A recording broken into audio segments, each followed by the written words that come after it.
Well, the best we can do is, the cheapest way to do this is change the hub bearing and the CV axle, put it back together and go for a drive. And I'm hope that that will solve that noise. Because doing the front diff here and taking out the seals in the outer bearing on the diff is gonna be a big job.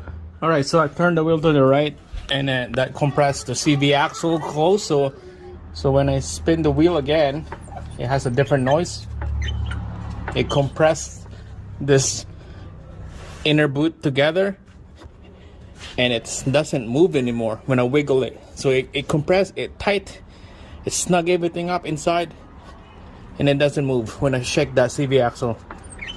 And it has a different noise when I spin the wheel. So I'm 80% that it's a CV axle, not 100% yet that that's to fix the problem. But right now